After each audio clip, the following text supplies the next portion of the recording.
So we've seen places where the limit did exist and where it didn't.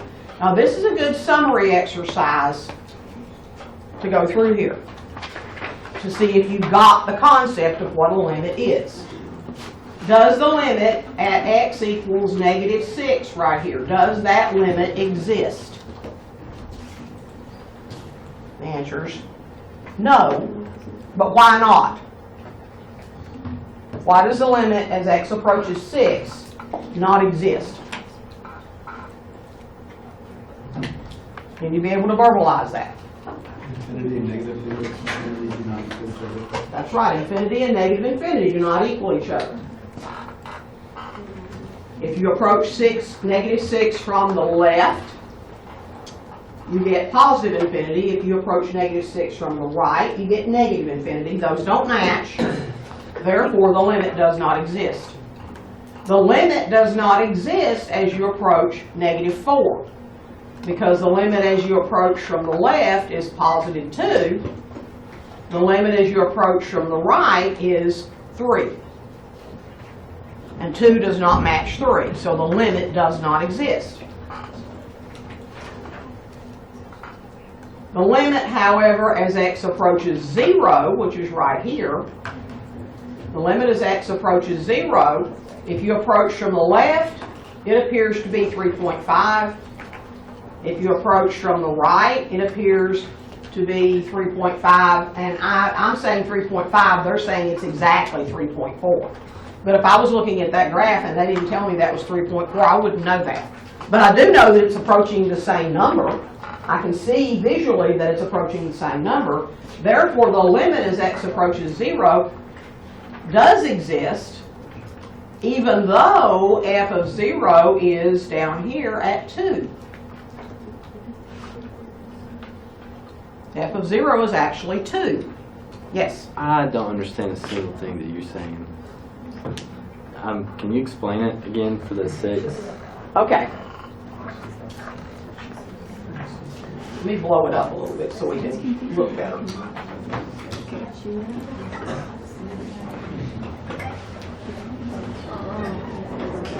Okay, what's going on here? Remember, if you're approaching from the left, that means from the negative end of things, okay?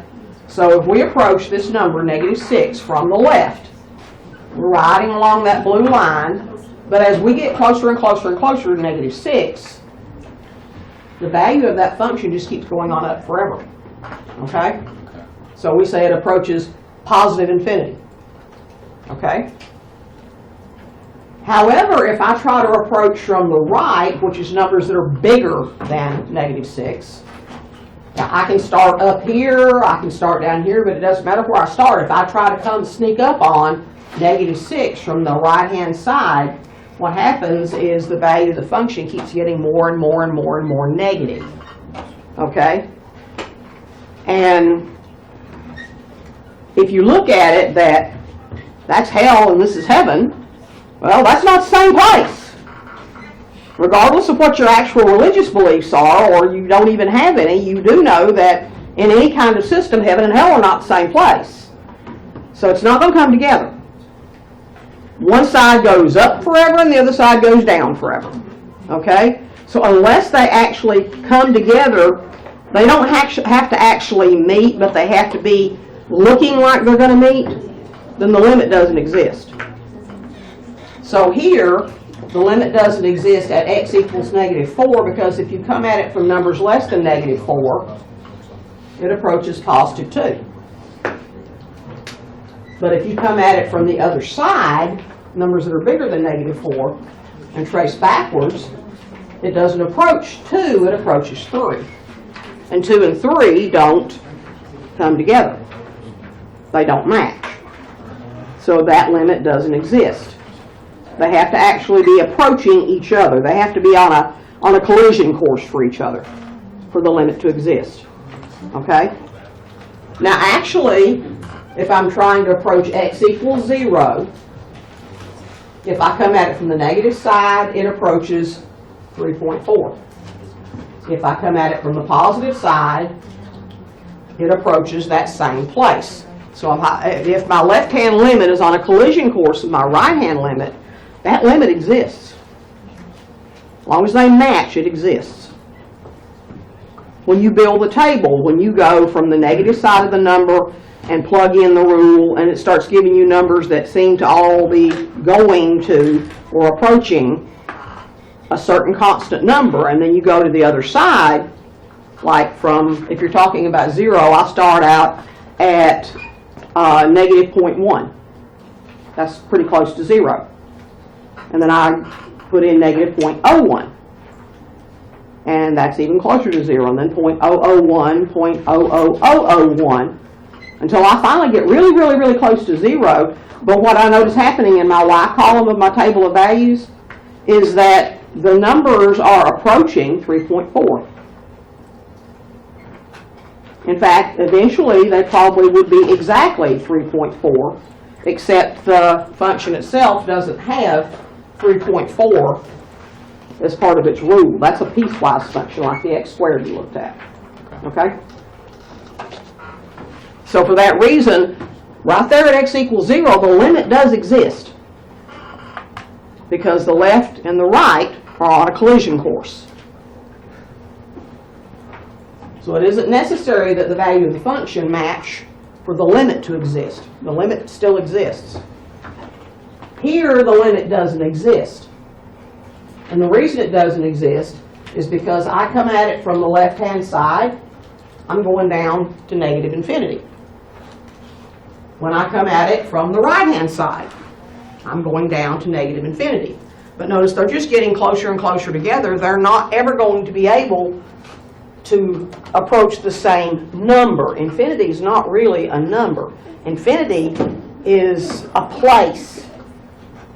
Okay, but it doesn't have a definite address. It's just like the end of the number line. There's always one more number you can go to, regardless of how close to infinity you get. You can always add one more and go one more. Okay, so you can't have limits, even if they both approach negative infinity, or if they both approach positive infinity. That limit can't exist. It can't just become infinitely large. The limit only exists if the left-hand limit has an actual number, and that number matches the right-hand limit's number, the y value for both of them. Okay, and it has to be an actual number. Now the limit does exist at 4. Even though the function's not defined at 4, it does exist at 4, because if I start down here at 3 and I try to get to 4, I'm headed toward 1, because the point's 4, 1. If I start over here at 6 and I try to go backwards to 4, I'm headed for 1. So as long as I'm headed to the same place from both sides, the limit exists. Okay? So the rules is that it can't head toward infinity and they can't be unequal, right? That's the best way to say it. The rules are for it to have a limit, for the limit to exist. If you come at it from either direction, it has to equal to each other. It can't be infinity or negative infinity, either one. It has to be an actual number. And they have to equal each other. Okay? That's a good way to say it. So over here on this side, if we try to approach x equals 6, if we start here at 4 and we approach 6, we're closing in on the number 2. If we come from numbers more than 6, we're closing in on 2, and 2 is equal to 2. Okay? And it just happens that the value of the function at 6 is 2. That's not a requirement for the limit to exist.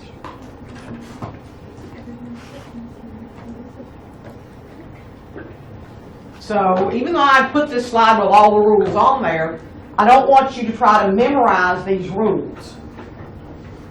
The basic rule is, if you come at it from the left and you come at it from the right, and you're going to bump into each other from both sides, you've got a limit.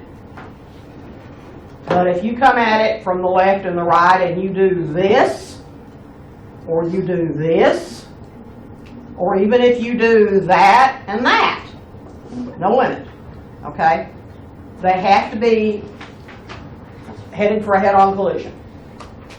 They have to come together. Okay? And it doesn't matter if you have two limits.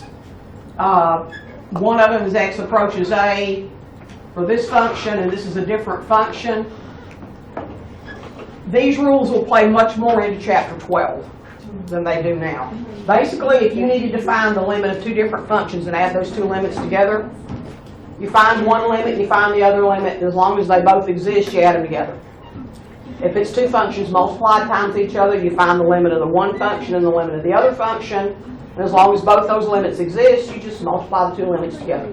That's all that's saying, is if you have the sum of two limits, just add the limit of the two functions together. If you have a product of two limits, just multiply the products together. If you have the limit of two functions and those two functions are rational, they're dividing, then you divide the limit of the numerator by the limit of the denominator.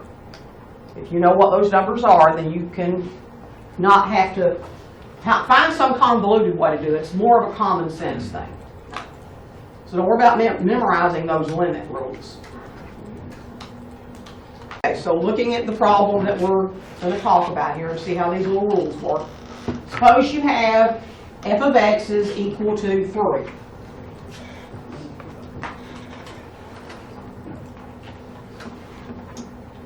And you have g of x is equal to 4.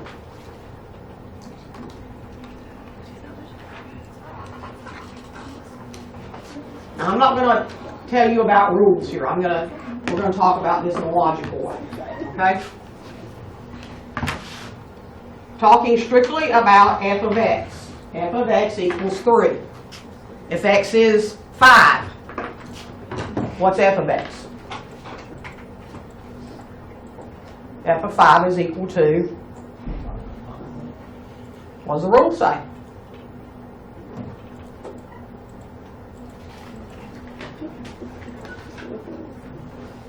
Regardless of what you plug in for x, f of x always says 3. I'm 3. You say, I'm negative 1. F of x says, okay, number 1, f of 1 is 3. And you say, I'm negative 7. Okay, f of negative 7 is 3. That's your job, 3. That's what I'm telling you to do. F of 0. If you're 0, f of 0 is 3. Never changes. Okay? It's 3. So what if it was 3? F of 3 is 3. So that wouldn't change anything? Wouldn't change anything. Because when you look at 3, is there an x over there with 3? So does changing the value of x change the value of 3? No. Whatever number you put in that function, f, it spits out 3. This is, I don't care what x is. My job is to turn it into 3. So here, 3. That's what you do. How is g of x different from f of x? It's equal to 4. It's equal to 4. So it says, I don't care what x is. 4. That's what you get.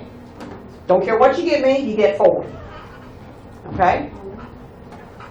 If I wanted to find, this is what the rules say. If I wanted to find the limit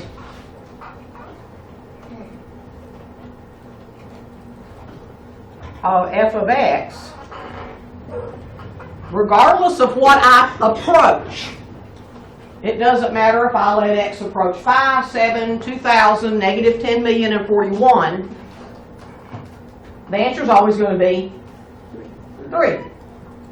Okay? So the limit of f of x equals 3 is 3. Regardless. Never changes. The limit of g of x, regardless of what I let x approach, regardless of what I plug in, g of x spits out 4. So the limit of f of x is 3. The limit of g of x is 4. And if I need to take the limit of f of x and add it to the limit of g of x,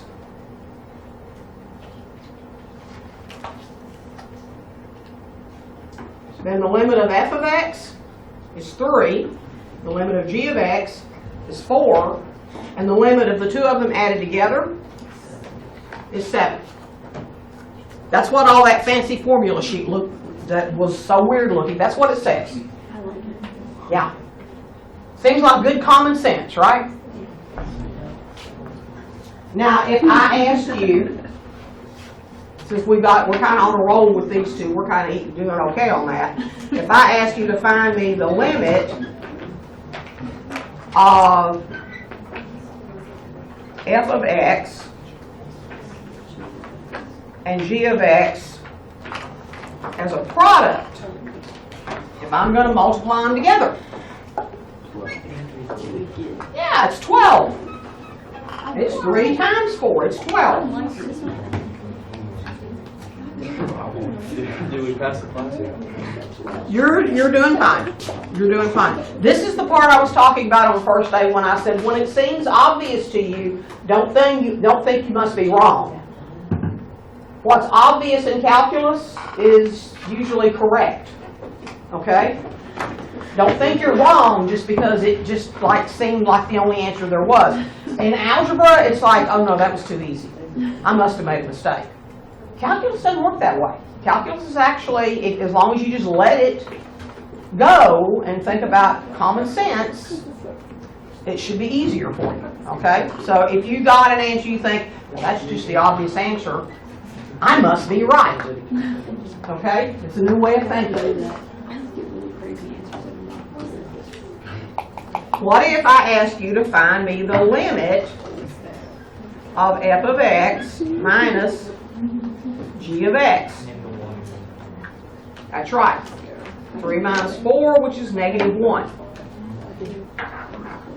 What if I asked you to find me the limit of f of x over g of x? Right. Okay? That's all those two slides were saying. If you can find the limit and you need two different functions and you're working with two different functions, you can add the limits together. If you're trying to add the functions, you can subtract the limits. If you're trying to subtract the functions, you can do what seems to be obvious. Okay? It's all legal.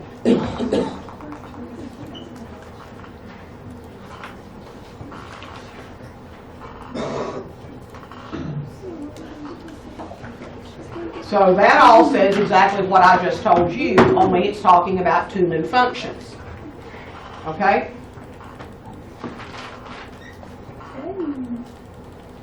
So we're going to talk about how we found the limits of these two functions.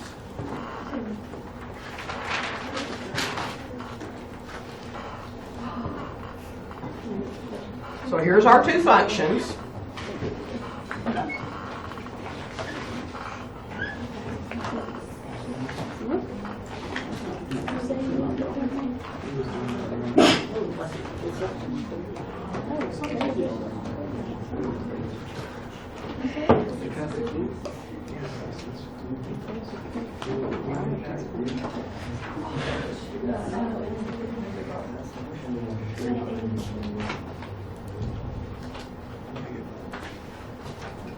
Okay.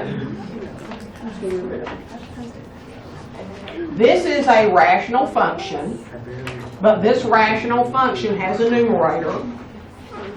And for the sake of argument, I'm going to call this n of x because it's a numerator. And I'm going to call this d of x because it's a denominator. You can use whatever letters you want to for functions. Okay? This is the quotient of two functions. Therefore, the limit, once I have found it, if it exists, the limit as x approaches negative 3 of this function is going to be the limit as x approaches -3 of n of x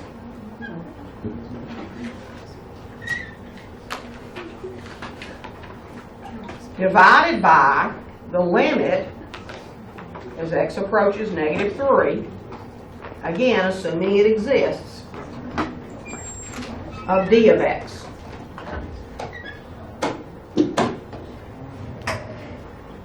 So rather than try to do this whole big thing, one of the things I can do to find that limit to make my life easier, because I mean, let's face it, that's hard to type into your y equals on your calculator and even build a table.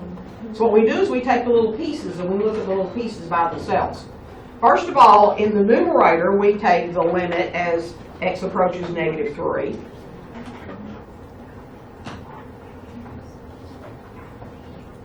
Of x squared minus x minus 12. And while you could build the table, what you should know about that function is, number one, it's not got any asymptotes, because that's a polynomial function. You could factor it, but it doesn't really help you to factor it right this minute, okay? You could factor it. And if you did factor it, and I will show you that if you did factor it and found the limit of each of the two factors and multiplied those two limits together, it comes out to be the same thing. But there's a lot of ways to approach this. So the limit as that approaches -3 would be found pretty easily, actually, by plugging in -3, which is the obvious thing to do. Since you can, plug it in.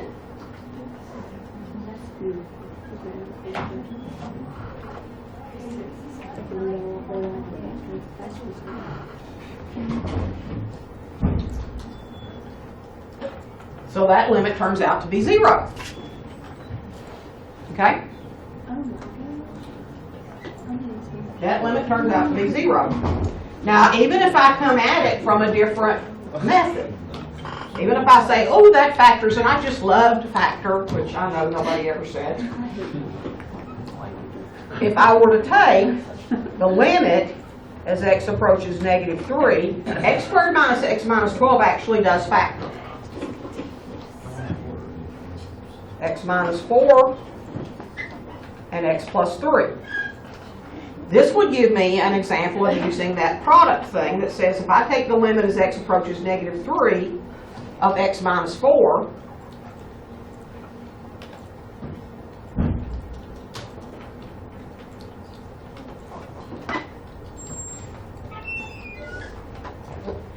and I'll multiply it times the limit as x approaches -3 of x plus 3. If x is -3, what's x minus 4? -7. This limit simply says we'll plug in -3.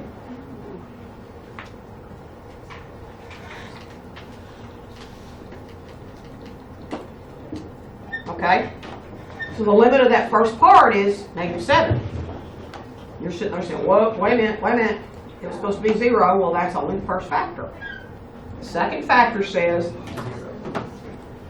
the limit as x approaches -3 of x plus 3 is 0. And 7 times 0 is 0. So it doesn't matter if you factored it, you're still going to get the same number. Okay?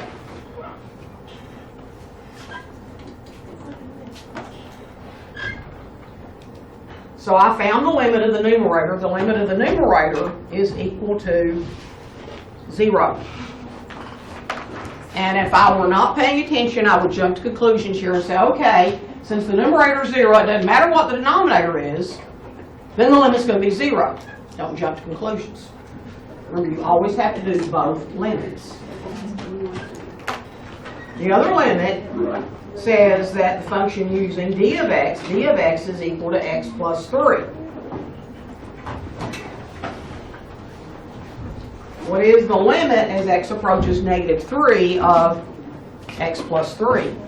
0. 0. So it is 0.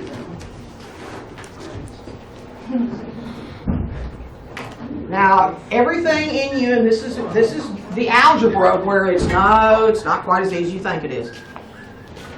Everything that everybody always taught you is that anything divided by itself is 1, right? Negative 1 over negative 1 is 1. Negative 2 over negative 2 is 2. 10 million over 10 million is 1. Everything, if it's over itself, it's 1. Except, what's the cardinal sin in math? What can you not divide by? 0. You cannot divide by 0. It's not 0. It does not exist. Yeah. What a plot that was.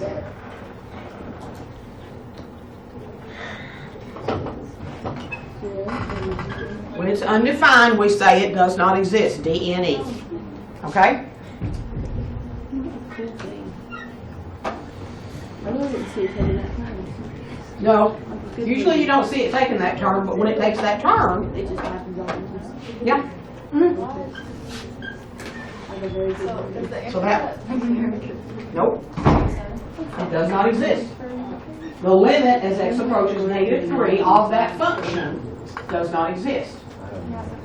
Okay? Did that say that it entered negative 7? Yeah. Because we have the same problem on your test. I know. Oh. So going through with the rules, that's why I told you don't memorize these rules, but let's see why it says it's negative 7. I don't even know that even on those people. Because if you did the rules, that's why I remember the very first one says rule 4 can't be used because And now we'll see. it calls you divide by 0. However, Breaking the rules. I gotta stop talking. if you take, and that's why I also led you down the road with the factors. X squared minus x minus 12 over x plus 3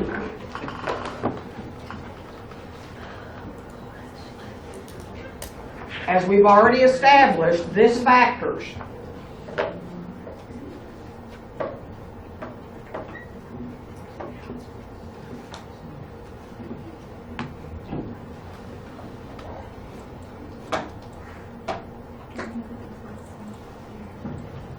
So our function is actually equal to x minus 4 with the restriction x cannot equal 3 because of that. So if I take the limit of this simplified form, When it eliminates like that, it's gone. but the restriction that was caused is not gone. These two are equivalent to each other, except you still can't use x minus 3 because of that. It's not really gone. So is that just a hole in your graph? That's a hole in your graph. That's exactly So what if it you're not is. graphing, does that matter then? Well, if you're not graphing, it does matter. Let me show you what would happen if we graphed it. The limit as x approaches negative 3, because there aren't any restrictions in that particular expression, would be negative 3 minus 4, which would be negative 7. Okay? If you graph this function, and I want you to go ahead and plug that whole function in your graphing calculator and verify what I'm going to tell you is true. If you graph that function, be sure you put parentheses around the numerator and the denominator unless you have the 84 that actually writes it like a fraction. I want you to graph that. And this is what I'm telling you that you're going to see.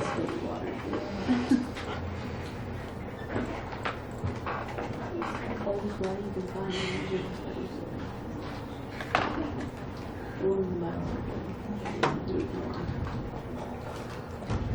You go to Subway and Pillows is a lot faster than that. That's the only way I can like say what I've learned from school. I was smart when I was school, but I like my tips and tricks is which way I'm going to use. Not like what my professor says. That was when we built your water bottle. Doing those things is the place to go. Especially like if you're in a hurry. But if it's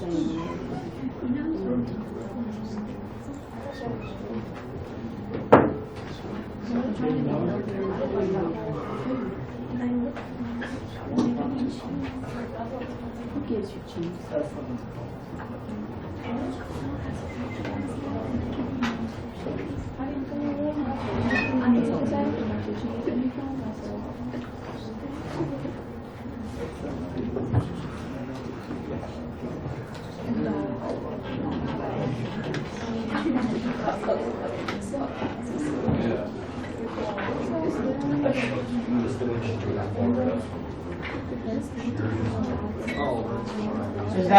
Is that what your graph looks like?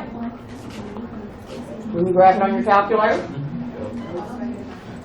Ask your calculator to tell you what the value of that function is when x equals 3. No, I'm sorry, negative 3. Negative 3, since that's what we're looking at. What does it tell you? It gives you an error, says Cannot divide by zero. cannot divide by 0. Okay. It means it's undefined, that's right. Okay? So that graph surprises you because you look at that function and you think, oh, that must have all kinds of wiggles and all kinds of stuff in it. No, it's just a straight line. Because it behaves just like x minus 4 as long as you don't let it be, as long as you don't let x be negative 3, because negative 3 isn't in the domain of that function. Okay, but what is the limit? What does it actually approach? 1, 2, 3, 4, 5, 6, 7. Wait. Okay. If I approach from the left, it approaches negative 7. If I approach from the right, it's negative 7. If I approach from the left, it's negative 7. So the limit is negative 7.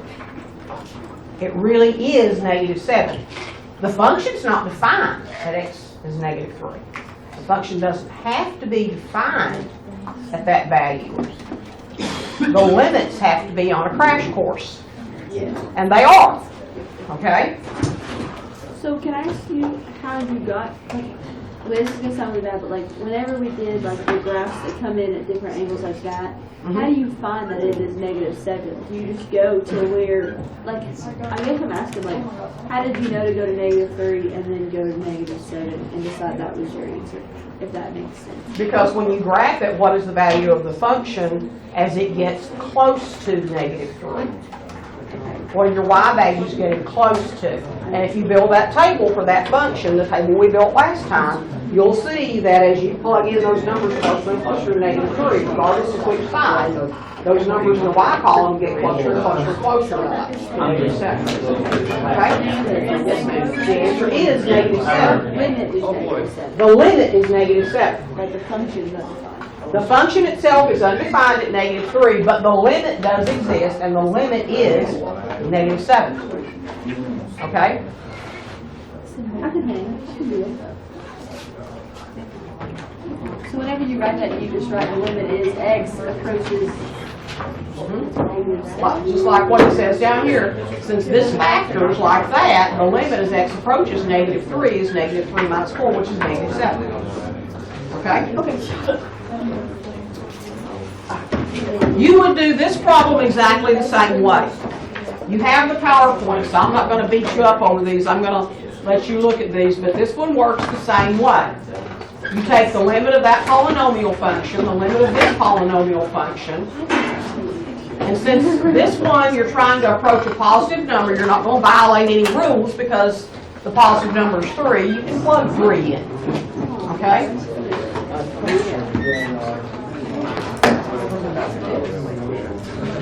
We're going to do that in class next time.